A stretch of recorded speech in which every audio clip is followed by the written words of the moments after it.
Kembali lagi di Cerita Cinta Channel. Jangan lupa like, comment, and subscribe ya. Terima kasih. Wira menarik selimut menutupi tubuh Via yang sedang memeluk Lila. Keduanya kini telah tertidur setelah menjalani hari yang cukup melelahkan. Selepas kejadian tadi, Wira memaksa membawa sang istri ke dokter guna memeriksakan kondisinya dan memastikan kandungannya baik-baik saja. Laki-laki itu baru dapat bernafas lega setelah Dr. Willy memastikan Via dan janin dalam kandungannya dalam keadaan baik. Ditatapnya wajah anak dan istrinya itu bergantian. Dalam hati dipenuhi rasa syukur. Dua orang yang paling dicintainya selamat dari bahaya. Ia mengusap puncak kepala Via, turun ke wajah. Satu kecupan sayang di kening ia berikan, lalu berbisik setelahnya. Aku mencintaimu sayang, dan maaf aku baru menyadarinya hari ini setelah kejadian tadi, bisik Wira di telinga Via. Jika kebahagiaan dan harapan baru sedang menyelimuti keluarga Sudarmadi, maka di sisi lain ada Sera yang sedang meratapi kesalahannya.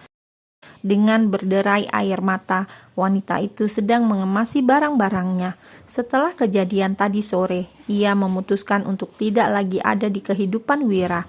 Baginya sudah cukup pembuktian Via dalam melindungi Lila.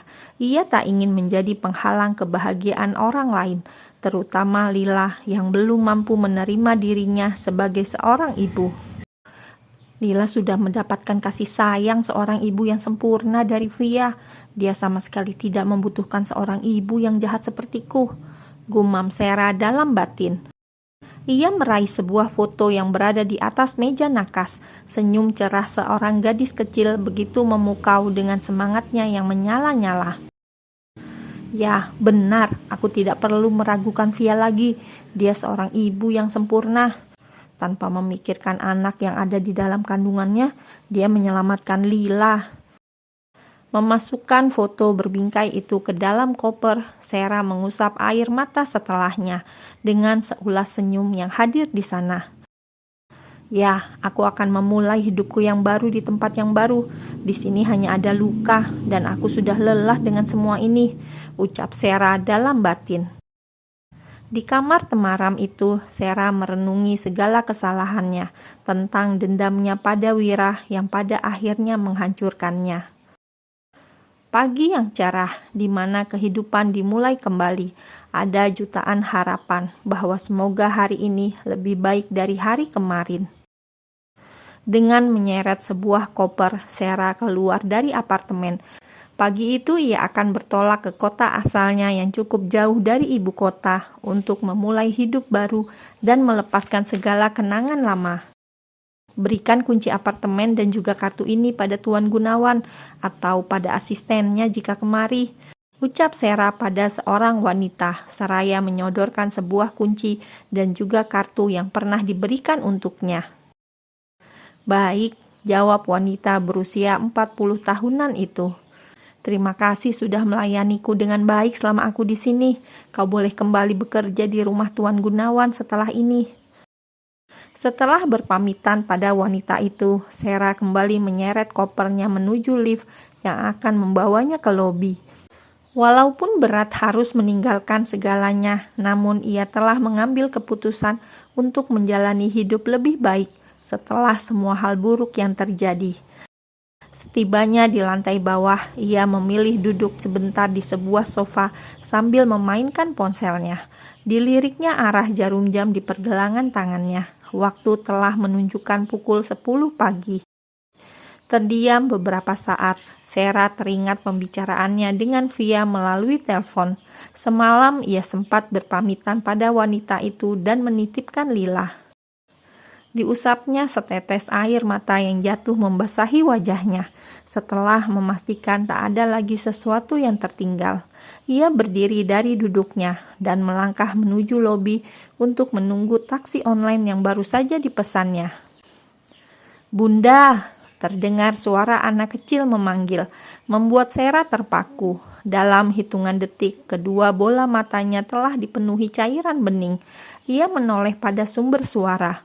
Tak jauh darinya, seorang gadis kecil berdiri sambil memegangi sebuah boneka, menatap padanya. Lila? Dengan ditemani Via, Lila mendekat pada ibu kandungnya itu, dan untuk pertama kalinya, ia menunjukkan senyum pada Sarah. "Bunda mau kemana?" tanya Lila, begitu telah berada di hadapan sang bunda. Sarah pun berjongkok di hadapan gadis itu, dengan derai air mata yang mengalir deras. Dibelainya wajah Lila dan mengecup keningnya dengan sayang. Sesaat kemudian ia memeluk erat tubuh mungil itu. "Bunda mau pergi, sayang," jawabnya sesaat setelah melepaskan pelukan Lila. "Lila harus semangat ya, Lila pasti bisa sehat kembali. Bunda akan selalu berdoa untuk Lila dimanapun Bunda berada." "Jangan pergi Bunda, nanti Lila mau sering ketemu Bunda." Tak dapat menahan rasa bahagianya, Sarah kembali memeluk Lila. Kali ini agak lama, seakan pelukan itu menjadi sebuah tanda perpisahan. "Bunda harus pergi sayang, Lila harus jadi anak baik, berbakti sama ayah dan Bunda Via. Lila kan sebentar lagi punya adik, nanti Lila ada temannya, jadi kakak yang baik ya." Lila menyahut dengan anggukan, membuat Sarah mengecup kening dan bagian wajah lainnya.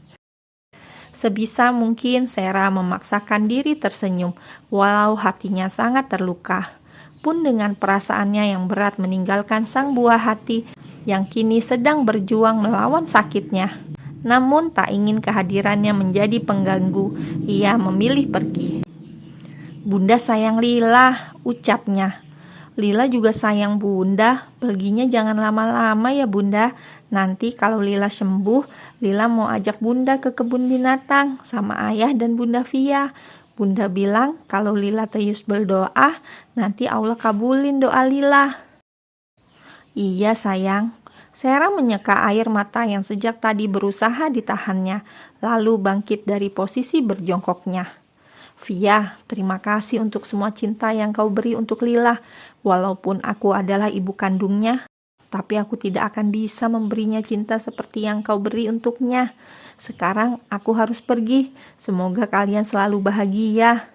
Via mengusap wajahnya, di mana buliran air mata menetes. "Hati-hati di jalan, Mbak Sarah." Tak lama setelahnya, seorang pria yang merupakan pengemudi taksi online menghampiri mereka. Sarah pun segera berpamitan. Tiba di bandara, Sarah bergegas menuju loket penjualan tiket. Ia memilih tiket penerbangan siang menuju sebuah kota yang dituju. Selepas mengurus segalanya, ia hendak masuk ke dalam untuk melakukan check-in. Namun tiba-tiba, "Sarah!" terdengar suara seorang pria memanggil namanya. Wanita cantik itu pun menoleh pada sumber suara. Alangkah terkejutnya saat ia melihat siapa yang ada di sana. Surya, asisten setia Tuan Gunawan, sedang berjalan ke arahnya. "Kau akan pergi?" tanya Surya. Wanita itu menundukkan kepala, menahan agar air matanya tak jatuh lagi. Sebisa mungkin ia menguatkan diri di hadapan laki-laki yang pernah hadir di hidupnya itu. "Bisa kita bicara sebentar?" "Maaf, aku tidak bisa. Sebentar lagi jam penerbanganku," ucap Sarah menolak ajakan Surya. Ia akan melangkah pergi, namun Surya menarik pergelangan tangannya.